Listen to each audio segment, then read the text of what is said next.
Let's mic CM साहब। लखनऊ में cough syrup मामले पर उत्तर प्रदेश के मुख्यमंत्री योगी आदित्यनाथ ने बड़ा बयान दिया है। मुख्यमंत्री ने कहा है कि प्रारंभिक जांच में यह सामने आया है कि गिरफ्तार अभियुक्तों के समाजवादी पार्टी से संबंध पाए गए हैं। उन्होंने बताया है कि मामले की जांच राज्य स्तर की एसआईटी कर रही है। योगी आदित्यनाथ ने कहा, सपा प्रमुख द्वारा बार बार दिए जा रहे बयानों की स्थिति वही है, धूल चेहरे पर थी और आईना साफ किया जा रहा था। यह हर व्यक्ति जानता है कि हर माफिया के संबंध समाजवादी पार्टी से रहे हैं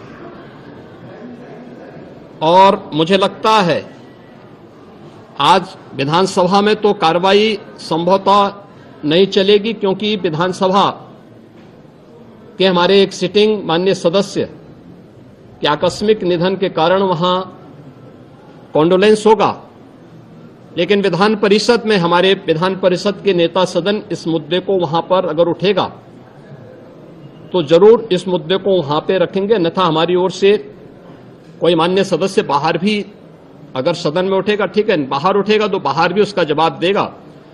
लेकिन प्रारंभिक जांच में सामने आया है कि उससे जुड़े हुए जिन अभियुक्तों को एसटीएफ या यूपी पुलिस की कार्रवाई में पकड़ा गया है, उनके कुछ संबंध समाजवादी पार्टी से सामने आए हैं और समाजवादी पार्टी जो अपने कार्य के अनुरूप जिसका जो बदनाम हो चुकी है और पहले से कुख्यात है, इस पूरे मामले में भी उसकी संलिप्तता आएगी। चूंकि एसआईटी एक राज्य स्तर की एसआईटी इस पूरे मामले की निगरानी कर रही है, जिसमें यूपी पुलिस, एफएसडीए, इनसे जुड़े हुए सभी अधिकारी मौजूद हैं। इनके अवैध रूप से तस्करी के साथ साथ इससे जुड़े हुए अन्य जो महत्वपूर्ण पहलू होंगे, किन किन लोगों के पास ये धन गया है, ये बातें भी सबके सामने आएंगी और इस बारे में पूरी रिपोर्ट आने के बाद ही इसके बारे में कुछ कहा जा सकता है। लेकिन ये जरूर मैं कह सकता हूं कि जो सपा प्रमुख के द्वारा कहा जा रहा है, ये वही स्थिति है कि यही कसूर मैं बार बार करता रहा, धूल चेहरे पर थी और आईना साफ करता रहा। यानी फोटो इनकी है उन माफियाओं के साथ, तो स्वाभाविक रूप से अवैध लेन देन में भी संलिप्तता कहीं ना कहीं सामने आएगी। जांच आने दीजिए, दूध का दूध और पानी का पानी सबके सामने आएगा। धन्यवाद जी। बेलगावी में कर्नाटक विधानसभा सत्र के अंतिम दिन मुख्यमंत्री सिद्धरामैया ने सत्ता साझा करने को लेकर चल रही अटकलों को खारिज कर दिया। मुख्यमंत्री ने कहा है कि 2.5 साल के मुख्यमंत्री पद को लेकर कोई समझौता नहीं है। उन्होंने स्पष्ट किया कि मैं इस समय मुख्यमंत्री हूं और जब तक पार्टी हाईकमान कोई अलग फैसला नहीं करता तब तक मुख्यमंत्री बना रहूंगा। 2.5 साल वाला कोई समझौता नहीं हुआ है। ಲೆಜಿಸ್ಲೇಟಿವ್ ಪಾರ್ಟಿನಲ್ಲಿ ಮೊದಲು ಜನ ಆಶೀರ್ವಾದ ಮಾಡಬೇಕು, ಅವ್ರಿಗೆ ಉತ್ತರ ಕೊಡ್ಬೇಕಂದಲ್ಲ ಸರ್. ಆಮೇಲೆ ಲೆಜಿಸ್ಲೇಟಿವ್ ಪಾರ್ಟಿ ಮೀಟಿಂಗ್ ನಲ್ಲಿ ಶಾಸಕರ ಆಯ್ಕೆ ಮಾಡಬೇಕು, ಆಮೇಲೆ ಹೈಕಮಾಂಡ್ನವ್ರು ತೀರ್ಮಾನ ಮಾಡಬೇಕು.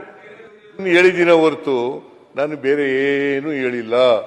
ಈಗಲೂ ನಾನೇ ಮುಖ್ಯಮಂತ್ರಿ, ಹೈಕಮಾಂಡ್ನವ್ರು ತೀರ್ಮಾನ ಮಾಡಿದ್ರು ನಾನೇ ಮುಖ್ಯಮಂತ್ರಿ. ಸರ್ ಮೊದಲು ಮಾಡಿಲ್ವೇನ್ ಸರ್? ನೀವು 5 ವರ್ಷಕ್ಕೆ ಎಲೆಕ್ಟ್ ಮಾಡಿಲ್ಲ. ನಿಮ್ಗೆ ಯಾಕೆ ಉತ್ತರ ಕರ್ನಾಟಕ ಬಗ್ಗೆ ನಿಮ್ಮನ್ನ 5 ವರ್ಷ ಎಲೆಕ್ಟ್ ಮಾಡಿರೋದು. ಈಗ ಅರ್ಜೆಂಟ್ ಈಗ ಉತ್ತರ ಕರ್ನಾಟಕ ಮುಖ್ಯಮಂತ್ರಿ ಆದಾಗ 5 ವರ್ಷಕ್ಕೆ ಎಲೆಕ್ಟ್ ಮಾಡಿರೋದು. ಪ್ರತಿಪಕ್ಷ ನಾಯಕರೇ, 5 ವರ್ಷಕ್ಕೆ ಎಲೆಕ್ಟ್ ಪ್ರತಿಪಕ್ಷ ನಾಯಕರೇ ಕರೆಕ್ಟಾ ಇಲ್ಲ ಹೇಳಿ. ಪ್ರತಿಪಕ್ಷ ನಾಯಕರೇ 2.5 ವರ್ಷಕ್ಕೂ ಪ್ರತಿಪಕ್ಷ ನೀವು ಉತ್ತರ ಕರ್ನಾಟಕ 2.5 ವರ್ಷ ಅಂತ ಹೇಳೇ ಇಲ್ಲ. ನಿಮ್ಗೆ ಯಾಕೆ 2.5 ವರ್ಷ ಅಂತ ಹೇಳಿಲ್ಲ. ಉತ್ತರ ಕರ್ನಾಟಕ ಸ್ವಲ್ಪ ಸಮಾಧಾನ, ಸ್ವಲ್ಪ ಉತ್ತರ ಕರ್ನಾಟಕ 2.5 ವರ್ಷ ಅಂತ ಇಲ್ಲ. ಬರಬೇಡಿ, ನನ್ನ ಪರವಾಗಿರಿ. ನಾವು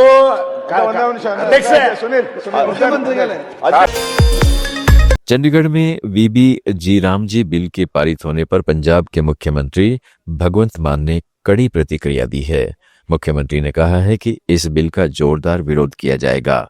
उन्होंने कहा कि मैं इस मुद्दे पर एक सत्र बुलाऊंगा ताकि जनता को दिखाया जा सके कि उनके गले पर चाकू रखा जा रहा है। भगवत मान ने आरोप लगाया है कि यह बिल आम लोगों के हितों के खिलाफ है और राज्य सरकार इसे किसी भी सूरत में स्वीकार नहीं करेगी। उन्होंने कहा कि पंजाब सरकार जनता के अधिकारों की रक्षा के लिए हर स्तर पर संघर्ष करेगी। में नरेगा स्कीम को ही खत्म किया जा रहा है। नाम बदलने का तो एक बहाना है। उस स्कीम के अंदर जो जो चेंजेस हो रही हैं उसको नाम में उलझाया जा रहा है। जो अंदर चेंजेस कर रहे हैं, पहले 90% जो फंडिंग थी नरेगा की मनरेगा की वो सेंटर करता था, 10% स्टेट देता था। अब 60-40 करने लगे हैं और स्टेटों का आरडीएफ का पैसा रोक रखा है, जीएसटी का पैसा रोक रखा है, अलग अलग स्कीमों का पैसा रोक रखा है। दूसरा, उसमें ये क्लॉज डाल रहे हैं कि काम क्या करना है ये सेंटर डिसाइड करेगा, और खुद ही ये बोल दिया कि इरिगेशन का काम नहीं कर सकते, कोई खालेज या कोई अंडरग्राउंड पाइप हम डाल रहे हैं सिंचाई के लिए, ठीक है ना, वो काम नहीं करवा सकते उनसे, और कंस्ट्रक्शन का काम नहीं करवा सकते। कोई मंडी का काम करना हो, कोई रोड का काम करना हो, या स्कूल का काम करना हो, लाइब्रेरी बनानी हो, तो वो काम नहीं करवा सकते। तो गांव के जो छप्पर टोबे हैं उनको 5 साल में सिर्फ एक बार सफाई कर सकते हो, तो फिर 125 दिन आप कैसे इस्तेमाल करोगे? काम तो कोई उनके लिए सारी बंदिशें लगा दी। ये गरीबों के मुंह से निवाला छीनने वाली बात है, इसका सख्त विरोध होगा और हम सेशन बुला के ये लोगों को बताएंगे कि ये वो सरकार है जो गरीबों के गले पर कुल्हाड़ी चला रही है। तमिलनाडु के मुख्यमंत्री एम.के. स्टालिन ने वरिष्ठ नेता और विद्वान प्रोफेसर के अनबझगन की 103वीं जयंती के अवसर पर चेन्नई स्थित उनके आवास पहुंचकर श्रद्धांजलि अर्पित की। मुख्यमंत्री स्टालिन ने प्रोफेसर अनबझगन के चित्र पर पुष्प अर्पित कर सम्मान व्यक्त किया और उनके सामाजिक, राजनीतिक व बौद्धिक योगदान को स्मरण किया। सरकार ने कहा है कि प्रोफेसर अनबझगन का जीवन और विचार तमिलनाडु की राजनीति और द्रविड़ आंदोलन के लिए हमेशा प्रेरणा स्रोत रहेंगे। देहरादून में मुख्यमंत्री पुष्कर सिंह धामी ने राज्य की आर्थिक प्रगति और विकास को कहा कि राज्य सरकार की विभिन्न योजनाएं स्थानीय अर्थव्यवस्था को मजबूत कर रही है और यह कार्य बड़े पैमाने पर किया जा रहा है। उन्होंने कहा है कि यह हम सभी के लिए गर्व की बात है कि छत्तीसगढ़ और झारखंड जैसे राज्यों के पास हमसे अधिक खनिज और संसाधन है, फिर भी उत्तराखंड आज कई क्षेत्रों में उनसे आगे निकल गया है। धामी ने कहा है कि उत्तराखंड ने देश में अपनी अलग पहचान बनाई है और राष्ट्रीय व अंतर्राष्ट्रीय रैंकिंग में राज्य का उत्कृष्ट प्रदर्शन इस प्रगति की पुष्टि करता है। निवेश और नवाचार के क्षेत्र का भी एक उभरता हुआ केंद्र बन रहा है। प्रदेश की बेरोजगारी दर में भी 4.4% की कमी लाकर हमने राष्ट्रीय औसत से अच्छा काम किया है। अपनी रोजगार देने के मामले में भी हम अच्छा काम कर रहे हैं और ये उपलब्धि युवाओं को रोजगार के अवसर प्रदान करने की हमारी जो प्रतिबद्धता है उसको भी प्रदर्शित करता है। भारत सरकार के राज्य खनन तत्परता सूचकांक में भी उत्तराखंड को श्रेणी सी में देश में दूसरा स्थान मिला है, जो संसाधनों के पारदर्शी और सक्षम प्रबंधन का एक प्रमाण है। हाल ही में लॉजिस्टिक परफॉर्मेंस में भी उत्तराखंड को अचीवर श्रेणी में स्थान मिला है, जिससे यह सिद्ध होता है कि हमारा राज्य तेज, सुविधाजनक और बेहतर संपर्क व्यवस्था का प्रतीक बन रहा है। इसके अलावा राष्ट्रीय मतदाता दिवस पर सर्वोत्तम निर्वाचन प्रथाओं के लिए मिला पुरस्कार उत्तराखंड की पारदर्शी, निष्पक्ष निर्वाचन व्यवस्था को भी, उसकी प्रतिष्ठा को भी साबित करता है कि हम हर क्षेत्र में मेहनत से काम कर रहे हैं, पारदर्शी तरीके से काम कर रहे हैं। इस प्रकार राज्य की सिंगल विंडो सिस्टम को भी टॉप अचीवर श्रेणी में देश में पुरस्कृत किया गया। अभी हाल ही में जो है उद्योग मंत्रालय ने ये दर्शाता है कि निवेशकों को एक क्लिक पर सभी सुविधाएं उपलब्ध करवाने में भी उत्तराखंड देश में सर्वोत्तम है। पर्यटन के क्षेत्र में भी उत्तराखंड ने नई बुलंदियां छुई हैं।